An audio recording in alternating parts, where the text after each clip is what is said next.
Hi everyone, we are from Group 5 and the topic we are going to present today is called the binary distillation.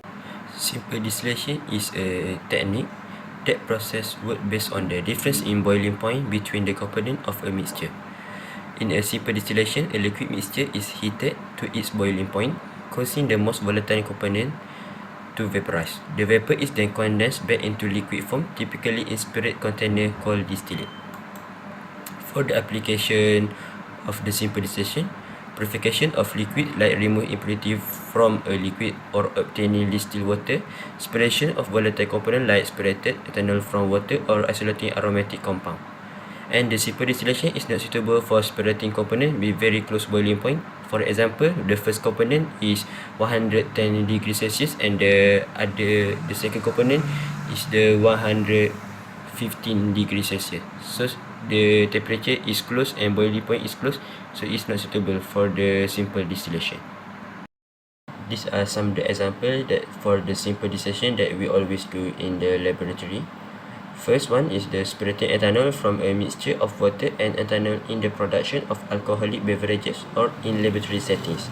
And the second one is the separating a volatile organic solvent such as acetone from a non-volatile impurity. And the diagram show the simple distillation that we always do in the laboratory. These are two types of distillation. First is binary distillation. Binary distillation is separating of two components chemical that it was by using the difference of boiling points and also relative volatility. For example, we want to separate methanol by using the boiling point. Boiling point of methanol is 65 degrees Celsius and for water is 100 degrees Celsius. A simple calculation and analysis method that can use, such we can use make tile methods and also the Franz K. Underwood Gilliland method. And then for the multiple component mixture is separate of one, two, or more components chemicals. Separate multiple components including a light key and heavy key. For the light key is more volatile component and is found at the top of product, while the heavy key is the higher boiling points components and is found at the bottom of the columns. These are the simple calculation or analysis method that can we use is we using Lewis-Mettenson method, and then constant relative volatility method, shortcut methods for the stage and reflux requirements. In this presentation, we focus on the binary distillation. Binary distillation is separating the liquid components based on the physical properties like boiling point, temperature, and also relative volatility. It works by the difference in the component volatilities. Lighter components, lower boiling point will have a higher concentration in the vapor phase, and then likewise the heavier compounds will be found in the liquid phase. Relative volatility is the ratio of the volatilities of the lighter component over the volatility of the heavier component. This distillation head is supplied in the reboiler, and then the condenser at the top use cold water runs under the total reflux.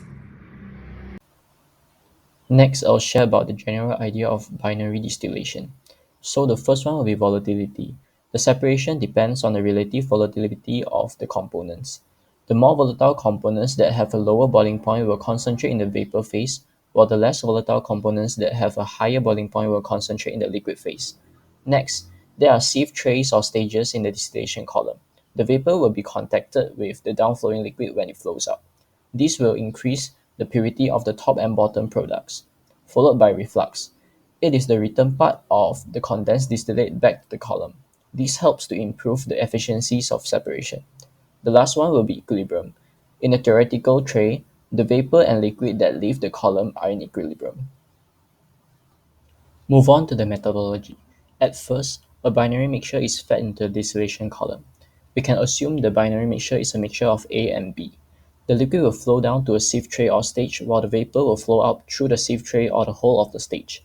So the vapor will contact with the downflowing liquid again and again when it flows out. The more volatile component A is being increased in the vapor and decreased in liquid. The final vapor product coming overhead is condensed in the condenser. A portion of the liquid product, known as distillate, which has a high concentration of A, is removed while the remaining liquid from the condenser is returned as liquid to the top tray. For the bottom of the distillation column, the liquid leaves the bottom tray and enters a reboiler. Some of the liquid is vaporized and some of it, which is lean in A and rich in B, is withdrawn as liquid product. The vapor form will be sent back to the column. So that's all for the methodology of binary distillation. What's the equipment used for binary distillation? The answer is distillation column. A distillation column is a key piece of equipment used to separate liquid mixtures into their components based on differences in boiling points. It's designed to perform the binary distillation process where two components are separated effectively. This column creates multiple stages for vapor and liquid to interact, enriching separation efficiency. A look back in time, distillation has been practiced for centuries, dating back to ancient civilization in Mesopotamia and Egypt. The modern distillation column evolved in 19th century, driven by demand for industrial-scale separation in oil refining and chemical production. Early pioneers like Anthony Scritcher and later advances by Sadi Carnot and William Ramsay contributed to the current designs. The column is a vertical cylinder containing trays or packing material. Firstly, heating the mixture. Oil heats the mixture to reduce vapor. Secondly, rising vapor, where the vapor rises through the column, interacting with liquid descending from the top. Thirdly, condensation. As the vapor cools, higher boiling components condense and are collected.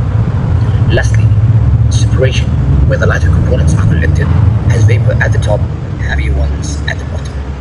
So now I will be explaining on the importance of binary distillation and also its application in real life. Binary distillation is a process of separating two liquid components with different boiling point by heating them to their boiling point via a distillation column which contains a number of trays or stages. It uses differences in components volatilities to separate liquid mixture into purified products. So here are the two simple calculation and analysis method, which are McCabe, TL method, and also the Pensky and the word method. So I won't go through it thoroughly since my teammates has already mentioned about this before on the previous page. So I'll just skip to the next page. So why do we need binary distillation? So it is for the purification and fractionation purpose. So binary distillation is crucial for producing pure substance for various applications by allowing the separation of mixture into its two constituent components efficiently based on their volatility. The next reason why is it's because of its simplicity and efficiency. Binary distillation is straightforward compared to other separation methods like liquid extraction or membrane filtration, making it easier to design and scale. So it's also highly efficient, requiring relative low energy compared to other methods. Besides, it also allows precise control over the separation process as distillation relies on the temperature difference between two components to create vapor and separate them. Binary distillation is also widely studied and optimized using concepts like reflux ratio, column height, and number of trays. Last but not least is due to the environmental and safety consideration. So binary distillation is often used to recycle solvents or separate waste products. Distillation also helps to isolate and safely handle the volatile or hazardous substance at the desired purity levels. Not to mention its application in chemical and industrial sectors. So I will explain this thoroughly in the next page.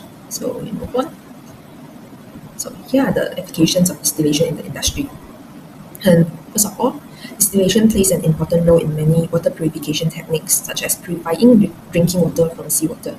Next, the distillation water produced from the distillation has numerous applications, such as producing the lead acid batteries and low volume humidifiers.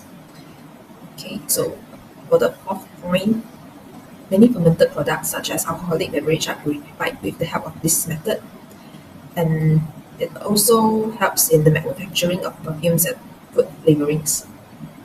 The sixth point is oil stabilization. Oil stabilization is an important type of distillation that reduces the vapor pressure of the crude oil, enabling safe storage and transportation.